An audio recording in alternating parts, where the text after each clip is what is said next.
প্ৰাণৰ জুবিন ক্ষেত্ৰ নিৰ্মাণ হ'ব কেনেকৈ? মায়াবিনীৰ দৰে মায়াখনা হ'বনে হাৰ্টথ্ৰবৰ শয়নস্থলী? ভৱিষ্যতৰ জুবিন ক্ষেত্ৰৰ বিশেষ আৰ্হি অসম লাইভ 24ৰ হাতত।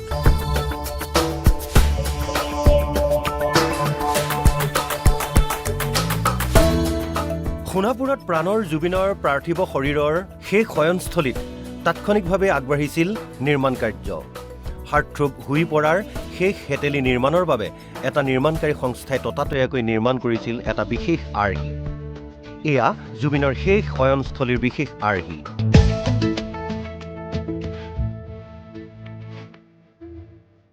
দেখাত প্ৰায় এনেকুৱাই হ'ব জুবিন ক্ষেত্ৰ। 2025 ছেপ্টেম্বৰ মাহৰ শেষৰ ফালে প্ৰস্তুত কৰা হৈছিল জুবিন ক্ষেত্ৰৰ আৰ্হি। বৰ্তমান গানৰ ভগৱানৰ মন্দিৰ নিৰ্মাণ কাৰ্য এনেদৰেই আৰম্ভ হৈছে যদিও পৰৱৰ্তী সময়ত সুবিধা অনুসৰি সামান্য সাল সলনি হ'ব পাৰে এই আৰ্হিৰ। বিশেষ সূত্ৰৰ খবৰ অনুসৰি আৰ্হিৰ সাল সলনিৰ বাবে নিৰ্মাণকাৰী সংস্থাই আগবঢ়াব পৰা নাই কাম। কিন্তু জুবিন ক্ষেত্ৰক লৈ সিদ্ধান্ত ল'ব ভয় কৰে মুখ্যমন্ত্ৰীয়ে। মুখ্যমন্ত্ৰীৰ হস্তক্ষেপৰ অভাৱত ৰৈ গৈছে নেকি জুবিন ক্ষেত্ৰৰ কাম?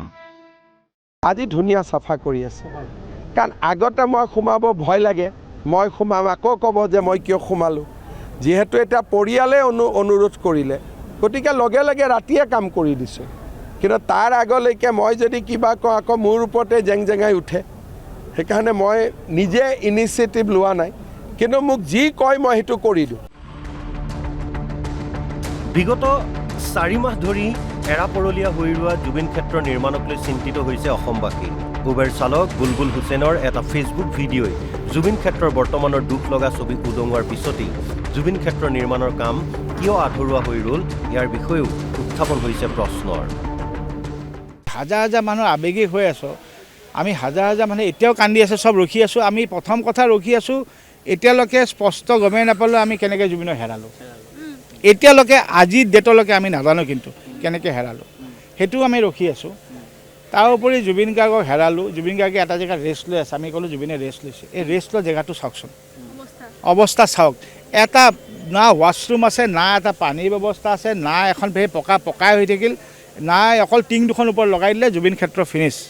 তাতকৈ যদি ক'লেহেঁতেন যে আমি নোৱাৰোঁ, অসমৰ ৰাইজে মিলি কৰক, মই কৈছোঁ গোটেই অসমৰ ৰাইজে ইমান দিনে এখন ফিনফিনীয়া এখন জুবিন ক্ষেত্ৰ বনাই দিলেহেঁতেন।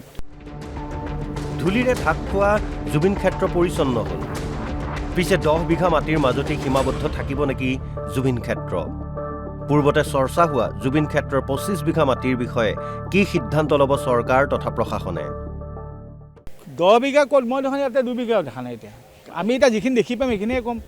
10 বিঘাটো এতিয়া পেন এণ্ড পেপাৰতে দেখি আছোঁ। ইয়াত দেখোন এইখিনিয়ে জেগা দেখোন, এইখিনি কেই ফুট আছে? 40 বাই 40 ফুট।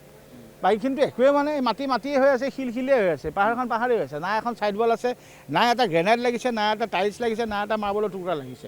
এই টিঙি এখন ওপৰত লগাই দিছে। চ' মই কৈছোঁ আপোনালোকে গভৰ্ণমেণ্টে কৰিম বুলি ক'লে কি নোৱাৰে? যদি মই বাৰে বাৰে কৈ আছোঁ, যদি এবছৰত একদম মানে আল্টিমেটাম দিব পাৰে, ফ্লাইঅভাৰ ওলাই যাব, তেতিয়া 5 মাহত এই 50 বাই 50 ফুটৰ জেগাটো বনাই দিব নোৱাৰিলে নে গভৰ্ণমেণ্ট? জুবিন ক্ষেত্ৰত কিমান বিঘা মাটিৰ মাজত সীমাবদ্ধ হ'ব এই কথা এতিয়াও স্পষ্ট নহয়।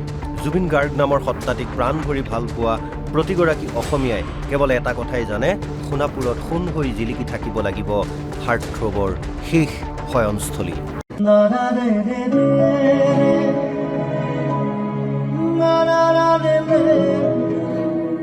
তুস্মিতা গগৈৰ ৰিপৰ্ট, অসম লাইভ 24।